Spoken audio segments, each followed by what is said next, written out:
Magandang araw sa inyo. Isang pelikulang Pilipino ang ating tutunghayan ngayon. Isa itong zombie movie na ganap dito sa Pilipinas. Nag-umpisa ang kwento kung saan may isang lalaki na nagtatrabaho sa punerarya kung saan buhat-buhat niya ang bangkay ng babae. Nang bigla itong nawala sa lamesa at parang nauulol at inatake siya. Lumipat ang eksena sa ating pangunahing tauhan na si Emon kung saan kasama niya si Timoy sa kulungan. Pinatawag si Emon sa opisina ni Warden upang ibalita sa kanya na makakalaya na ito dahil sa kanyang parol dahil naging mabait ito sa loob. Manghang-mangha naman si Warden sa background nitong ex-military, samantala sa isang dako ng mga kabahayan sa Maynila ipinakilala tayo sa tinitirahan ni Cheryl, isang nurse, ang asawa ni Emon at ang anak nitong si Jane. Si Jane ay isang pepe na masipag mag-aral at sabik makita ang kanyang ama. Ibinalita ni Emong nalalaya na ito kay Cheryl, ngunit nagtatampo din dahil hindi siya dinadalaw nito. Isang araw tinambangan ng kapwa preso si Timoy upang patayin siya dahil sa pinagbintangan itong traidor, ngunit tinulungan siya ni Emon upang labanan sila. Ipinakita nga ni Emon kung gaano siya kagaling sa martial arts, at isa-isa niyang napabagsak ang mga kalaban. Balik tayo sa tinitirhan ni Cheryl kung saan ang isang kapitbahay niya ay biglang inatake ng isang lalaki na dahilan upang maging zombie din ito. Dahil sa ingay ay lumabas ito nang bigla siyang atakihin ng kapitbahay niyang zombie na kanyang napatay. Mabilis ngang kumalat ang infeksyon ng mga zombie, pati sa loob ng kulungan ay marami na ding nahawaan. Dahil dito dali-daling tumakas sila Emon at Timoy palabas ng kulungan. Habang papatakas sila ay marami silang nakaengkwentrong mga zombie na madali nilang nalampasan. Dahil sa taglay na skills ni Emong sa pakikipagmano-mano, nakalabas sila ng kulungan at tumungo sa isang sasakyang ambulansya nang merong mga zombie sa loob. Sa pagtutulungan nilang dalawa ay natalo ang zombie at nakaalis gamit ang sasakyan. Nang sila ay nasa ligtas na lugar, sinubukang tawagan ni Emong ang kanyang asawa, ngunit hindi niya ito makontak kung kaya't nagdesisyon siya na puntahan ang kanyang mag-ina. Dahil wala na ding mga pamilya si Timoy, sumama ito sa kanya. Pagdating nila sa tinitirhan ni Cheryl, ay halos walang tao, pero maraming mga zombie ang nakapalibot na dito. Natuklasan nila na ang mga zombie ay bulag at nanatili lang sa isang lugar kung walang ingay at walang taong hinahabol. Dahan-dahan silang pumasok ng building kung saan nasa 3 palapag sila nakatira. Nakaabot sila sa 3 palapag ng walang aberya nang makita nila si David na nagtatago sa isang drum. Tinulungan nila ito at isinama sa kanilang lakad. Papatakas silang muli nang mapansin sila ng mga zombie at mabilis na tumakbo. Nang na-corner sila ay napilitan silang kalabanin at patayin ang mga zombie at agad pumunta sa bahay nila. Walang nadatnan sila Emon sa bahay nila. Nalaman ni Emon na kilala ni David ang mag-ina at nakita niyang buhay pa sila noong mag-umpisang magkagulo, kaya't gusto nitong lumabas pero pinigilan siya ni Timoy upang magpahinga at pakalmahin ang mga zombie sa labas.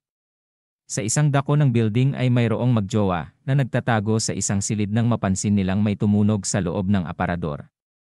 Nang silipin nila ito ay si Jane pala na nagtago doon. Dahil sa ingay nila ay nagising ang isang zombie, at agad naman nilang napatay gamit ang barena.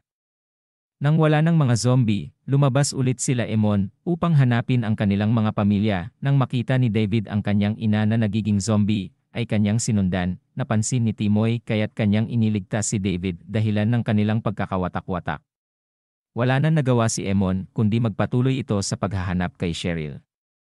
Sa hallway ng mga building ay nagtatago din si Cheryl sa mga zombie na humahabol sa kanya. Nang makita niya ang anino ng akala niya ay zombie, yun pala ay si Emon. Napansin sila ng mga zombie at dali-daling tumakbo papunta sa isang silid.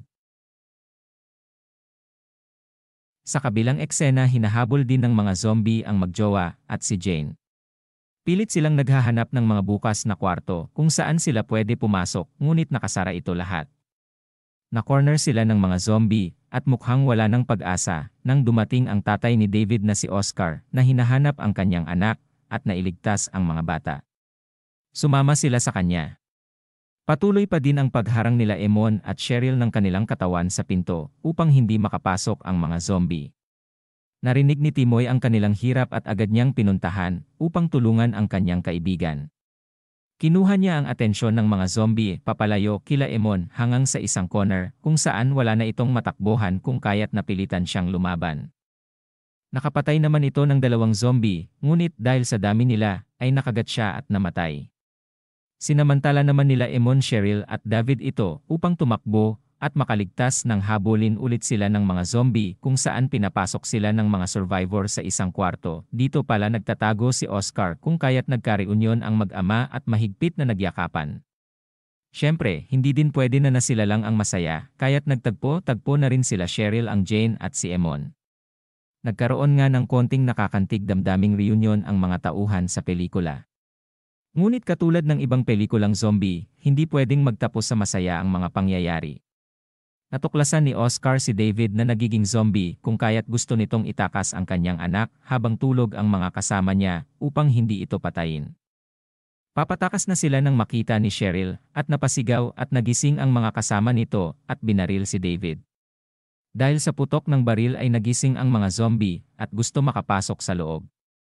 Nagkagulo sa loob ng kwarto dahil sa sobrang hinagpis na wala sa sarili si Oscar at nagkaroon ng agawan sa baril kung saan napatay ni Oscar ang isa sa mga kasama nila. Kanya-kanya namang nagkumaripas ng takbo sila Emon at ang magjowa. Nagkawatak-watak muli sila at kanya-kanyang takbo. Ang magjowa ay nahabol ng mga zombie at hindi na din nakaligtas dahil isang plastic chair lang ang armas. Nagkahiwalay din sina Emon at ang mag-ina nito. Habang hinahanap ni Emon ang kanyang mag-ina, maraming mga zombies ang kanyang napatay, ngunit sa dami nila hindi niya nakayanan at nakagat ito ng isang zombie. Hindi siya nagpatinag at napatay niya rin ang mga humahabol sa kanyang zombie. Ang mag-ina naman ay natagpuan ni Oscar dahil sa kasawian ay gusto niyang patayin ang mga ito. Napatakbo si Jane habang nakikipagbuno si Cheryl kay Oscar nang mabaril niya ito. Nagtatapos ang pelikula kung saan nahanap ni Emon ang kanyang mag-ina. Habang sila ay papatakas papunta sa sasakyan upang makapaghanap ng ligtas na lugar ay nagpaalam si Emon sa kanyang mag-ina dahil nakagat nga ito. Matapos ang madamdaming pagpapaalam ay iniwan nila si Emon at tuluyan na ngang naging zombie. Ang aral na makukuha natin sa pelikulang ito ay mag-aral ng sign language upang maintindihan ang usapan nilang mag-ina lalo kung walang subtitle. Maraming salamat sa inyong pakikinig. Huwag kalimutan mag-like, share and subscribe.